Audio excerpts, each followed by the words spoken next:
Class 10th उसी प्रकाश वाले lesson 10 और 11 के कंटिन्यूएशन में हम ये क्वेश्चंस डिस्कस करेंगे आज। पिछले क्वेश्चन हम डिस्कस कर चुके हैं। अब ये देखिए 39 क्वेश्चन इसमें आ रहे हैं, मल्टीपल चॉइस क्वेश्चंस हैं और हमारा सेक्शन ये चल रहा है। आप देखेंगे ऊपर से, यहाँ से क्लियर हो जाएगा आपको। यस 25 तक हमारा क्वेश्चन शुरू हो जाता है, 24 तक वो था सेक्शन बी में। ओके, तो क्वेश्चन देखिए आप 39 क्वेश्चन पर आते हैं। किसी लेंस की क्षमता -2.0 है, तो इसका अर्थ यह है कि लेंस क्या होगा। तो बच्चों माइनस में अगर लेंस की क्षमता, इट मीन्स एक तो वो अवतल लेंस हो गया, और 2.0 का मतलब फोकस दूरी -50 सेंटीमीटर उसकी हो गई। ओके, क्योंकि फोकस दूरी जो है वो लेंस की क्षमता से मल्टीप्लाई करके आ जाएगी। लेंस की क्षमता जो होती है P, वो फोकस दूरी की रेसिप्रोकल होती है, पावर जो होती है लेंस की। ठीक है, तो पावर जो है लेंस की वो डायोप्टर में हम निकालते हैं, वो फोकस दूरी की रेसिप्रोकल होती है। और लेंस की क्षमता जो आएगी निकल कर, लेंस की क्षमता इज इक्वल टू 2 है, -2 है, तो फोकस दूरी 50 सेंटीमीटर हो गई। फिर आप देखिए सूर्य की किरणें किसी अवतल दर्पण के सामने 25 सेंटीमीटर की दूरी पर एक बिंदु पर अभिसरित होती हैं। तो वस्तु को कितनी दूर रखा जाए कि उसके प्रतिबिंब का आकार वस्तु के आकार के समान हो जाए। तो बच्चों हमें ये पता है कि 25 सेंटीमीटर की दूरी पर एक बिंदु पर अभिसरित हो रही है अवतल दर्पण के सामने, इसका मतलब वो उसकी F हो गई, फोकस दूरी 25 सेंटीमीटर हो गई। और वस्तु के आकार का प्रतिबिंब सेम कब बनता है, जब वो सेंटर ऑफ कर्वेचर पे रखा होता है, वक्रता त्रिज्या पर रखा होगा। तो उसका C डबल हो गया फोकस लेंथ का, 2 इंटू F, तो 50 हो गया। तो आंसर आप 50 सेंटीमीटर की दूरी वाला टिक कर देंगे। तो आंसर हो गया इसका बी पार्ट, 50 सेंटीमीटर की दूरी पर। ओके, नेक्स्ट क्वेश्चन देखिए। एक गोली लेंस से 30 सेंटीमीटर की दूरी पर एक जलती हुई मोमबत्ती की लौ का प्रतिबिंब लेंस की दूसरी तरफ उसके प्रकाशिक केंद्र से 60 सेंटीमीटर की दूरी पर रखे स्क्रीन पर बनता है। तो लेंस की फोकस दूरी क्या होगी। तो बच्चों लेंस की फोकस दूरी निकालने के लिए आपके पास formula 1/f equal to 1/v minus 1/u। v भी आपके पास है, u भी आपके पास है। आप वैल्यूज़ को प्लेस कर दीजिए, और जब वैल्यूज़ को प्लेस कर देंगे तो आपके पास में f निकल कर आएगा 20 सेंटीमीटर। ओके, तो आंसर हो गया B part, 20 centimetre. Next question है, कौन सा कथन एक लेंस की क्षमता और फोकस दूरी के बीच के संबंध को दर्शाता है। तो जैसे मैंने अभी आपको बताया था कि फोकस दूरी जो होती है और लेंस की क्षमता एक दूसरे के व्युत्क्रमानुपाती होती है, P इजिकल टू 1/f।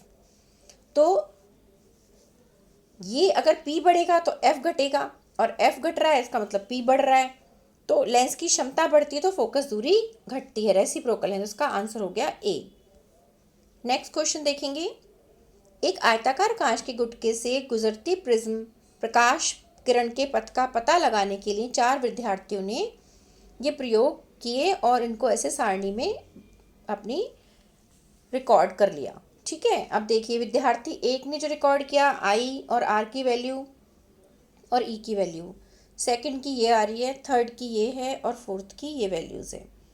अब आप यहाँ पे देखें कि जब हमने आपको समझाया था कि किसी कांच के आयताकार बॉक्स से जब ये अगर अभिलंब है तो प्रकाश की किरण अगर I पर एंगल ऑफ इंसिडेंस ये है तो इसके तरफ झुक जाएगा जब कांच में से निकलेगा, और वापस जब जाएगी तो अभिलंब से दूर हटेगी।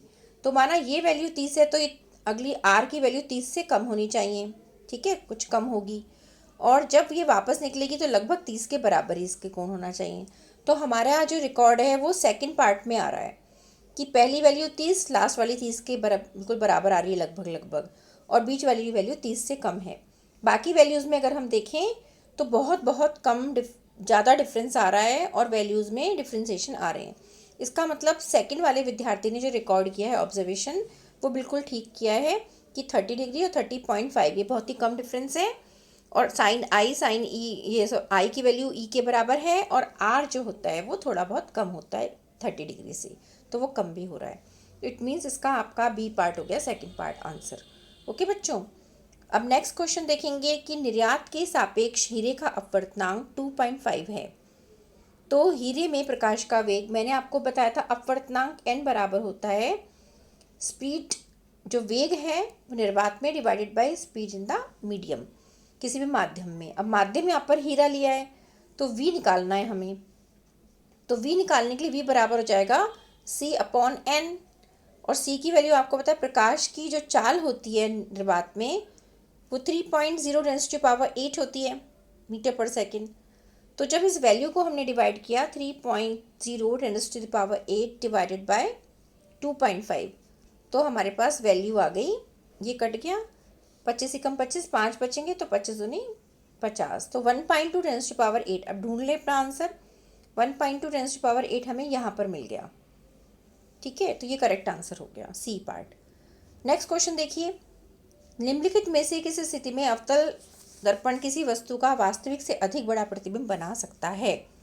तो बच्चों, वास्तविक से अधिक बड़ा प्रतिबिंब जब बनाना होता है तो वस्तु को कहाँ, अवतल दर्पण आपको सारे समझाए गए थे कैसे अवतल दर्पण से प्रतिबिंब बनता है। अवतल दर्पण है, इसकी एक फोकस पॉइंट है, एक सेंटर ऑफ कर्वेचर हो गया ये वक्रता।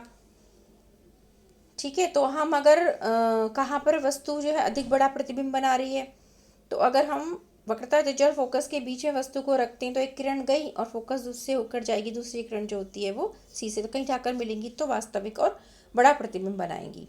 तो वस्तु जब होगी उसकी वक्रता त्रिज्या और फोकस के बीच में रखी होगी तो हमें ये आंसर मिलेगा। ठीक है, ओके।